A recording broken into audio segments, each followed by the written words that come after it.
babae, wag naman kayong easy to get. Hindi yung iba dyan, kunting kalabit lang ng ilong, bibigay agad, sasama agad. Minsan lagi kayong broken, kasi nga madali lang rin kayong kunin. Kaya yung mga babaero, tuwang-tuwa sa inyo. Pinagpapasapasahan na kayo, hindi nyo nalalaman yung mga lalaki.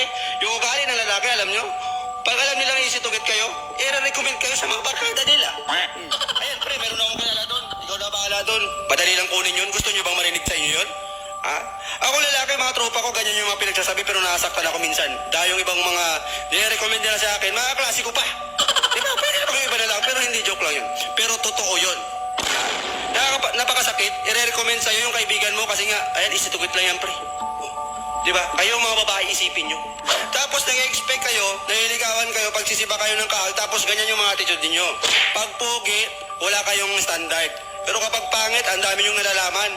Kailangan kesyo ganito, kesyo nakapagtapos ng pag-aaral, mayaman, tapos may plano sa buhay. Pero kapag nakakita kayo ng pogi, okay lang yan. Isang gabi lang naman.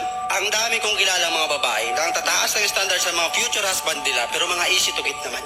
Pinapainom lang, pinapakita lang ng magandang motor, magandang sasakyan, sasama agad. Yung mga pumapatol sa one night stand. Pero post ng post sa social media na ganito yung gustong asawa sa future, yung nare-respeto siya. Paano kayo nare-respeto niyan? Kung kani-kanino kayo sumasama. Tapos yung mga sinasamahan yung mga lalaki, hindi nyo pa alam yung mga ugali. Pinagpapasapasahan na kayo, pinagkikwento-kwentuhan na kayo, hindi nyo ba nalalaman? Alam nyo ba ang nature ng mga boys, ng mga babaero? Yung mga babaero kapag nagsama-sama yung mga yan, share-share yan. At yari ang mga pangalan ninyo. Kahit na nakatalikod kayo, talagang pinag-uusapan kayo. Kaya mga girls, kaya nasasabi ko to sa inyo dahil naawa ako sa inyo. Ang dami kong mga kaibigang babaero at naaawa ako sa mga babaeng easy to get. Kaya naawa ako sa inyo, nasasabi ko to sa inyo at sana may mas matang kayo dyan sa mga utak ninyo. Ayusin ninyo yung mga utak ninyo. Dahil sirang-sira kayo kapag nakatalikod kayo. Piliin nyo yung mga lalaking sasamahan ninyo. Piliin nyo talaga ng gusto.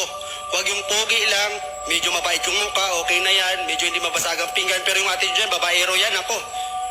Pahirapan nyo naman. Gusto nyo lalaki yung pagsisiba kayo ng kahoy, pero yan, ano pa nga pinanggagawa ninyo? Kung kanino kayo nagpapasibak, patino ba yan? Yan ba yung gusto ninyo? Ayusin ninyo kung ano yung ginagawa ninyo mga girls. Babalik din sa inyo yan. Kung ano yung pinanggagawa ninyo yung kalukuhan, in the future, sisingilin din kayo niyan. Kaya minsan ang daming mga mag-asawa na hindi magkakasundo. Nandiyan lagi yung selos. Kasi nga yung mga babae, ang daming ex. Minsan, yung ex niya, yun pa yung nagiging asawa, nung kaibigan. Diyos ko, pinagpasapasahan na. Kaya yung issue, yung lamat, nandun pa rin yung lamat. Kaya ito yung masasabi ko sa mga girls. Bago kayo sumama sa mga boys, pag-isipan yung mabuti. Kung yan na ba talaga? Kung okay na ba talaga yan? Kilalanin nyo muna. Huwag masyadong makati, mga girls. Huwag masyadong makati. Kawawa kayo niyan. Kawawa naman yung magiging husband din nyo yan. Hindi naman sa nagiging malinis ako, pero piliin nyo yung mga taong sasamahan.